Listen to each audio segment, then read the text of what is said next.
Well, I absolutely cannot believe this. I saw it on Yahoo News and I absolutely cannot believe this.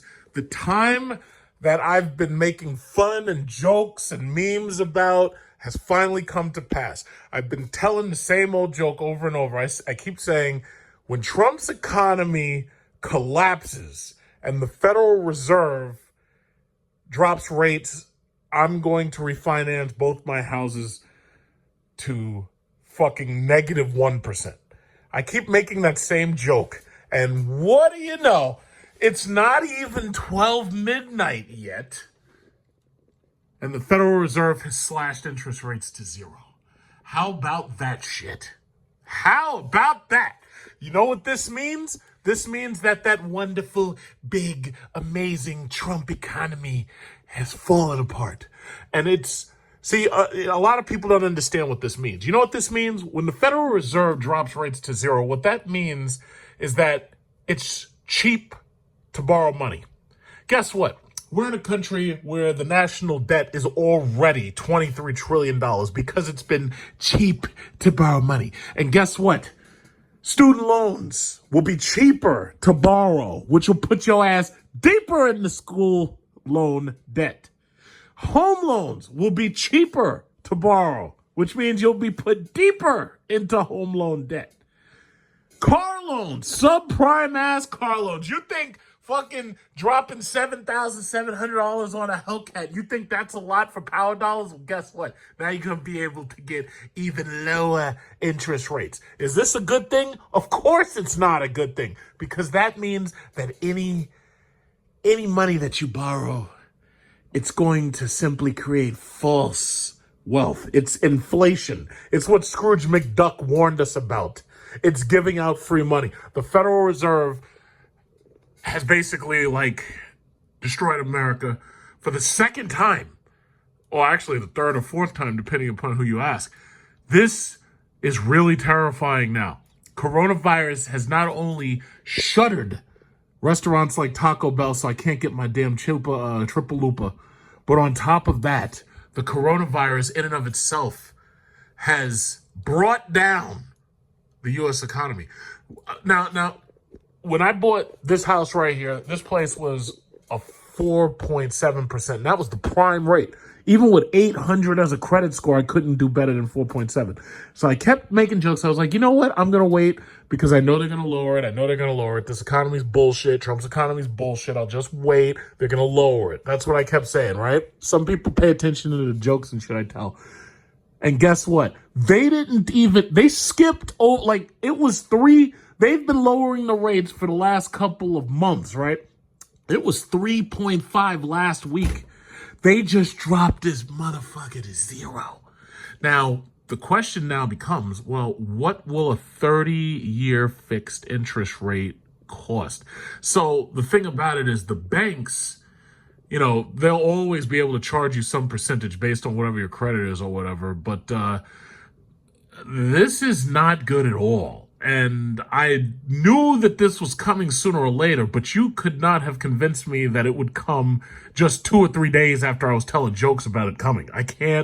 I cannot believe this. So what does this mean? Okay, if you've just recently purchased a house, like for instance, with this house that I purchased, 4.7%. The other house that I got is it's like a 3.5 or some shit, or a 3.0. And that one has a mortgage of $1,800 a month. This one has a mortgage of $2,000 with, factoring in the tax and everything. Because keep in mind, this is New York City, New York, blah, blah, blah. But anyway, what this means is that banks are going to make it so now you can refinance down to a lower interest rate. I don't know what your credit is. Some people won't be able to get the bottom lowest, but this is really, really not good. In fact, New York City just announced that they're finally, after putting all our lives at risk, they're finally going to close down public schools. So that means you're going to have a lot of parents home. You're going to have a lot of kids home. And guess what happens if you have parents home? They can't pay their mortgage. You know what Italy was doing?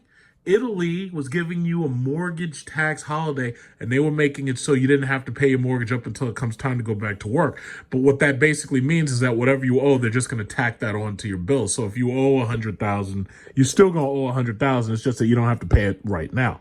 So the question is, how long can the banks hold out? This is nuts, man. And then you don't know what the long-lasting consequences of this coronavirus bullshit are going to be. I mean, if the place that manufactures all your stuff is quarantined and the people can't go to work, then how long will it take to restock these shelves of your paper towel and your iPhones? The iPhone 11 ran out.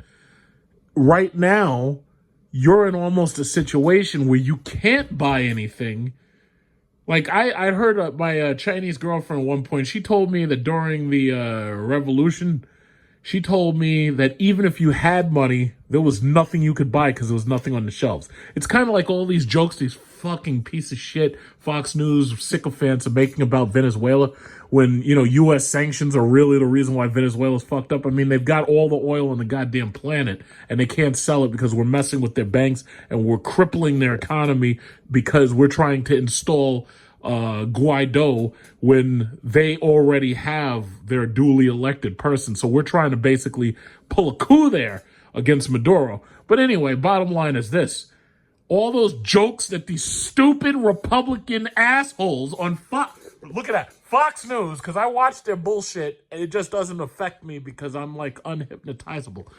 All of the jokes that these idiots were telling about socialism and all that bullshit, about not being able to buy something off the shelf, and about being poor and everybody's poor and everything, and they're talking all the smack. And Trump was like, "Oh yes, this will never be a socialist nation." Well, guess what? If every other word out of your mouth is, "We're going to bail out this, we're going to bail out that, we're going to bail out the airline, we're going to bail out the cruise line," well, wait a minute, that sounds like socialism to me.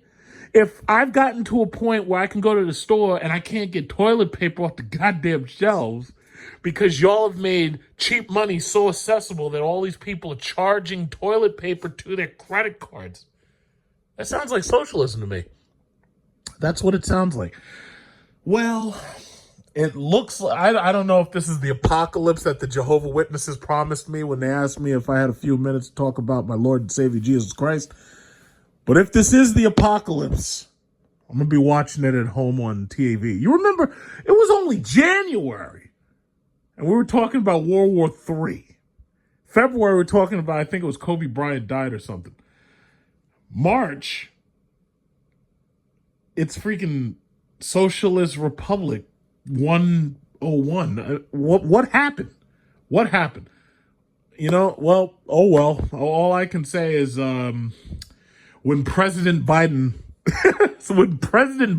swears in, any of you who owe me debts when I said that Trump's economy was going to collapse and you said it wasn't, and you kept on joking and making jokes about me, be like, "Oh yeah, how's the economy doing? How's the Trump economy doing? MAGA." Well, I guess I was right again. And so much for all that. Well, this great American experiment was was very nice while it lasted, but I guess the Federal Reserve had other plans.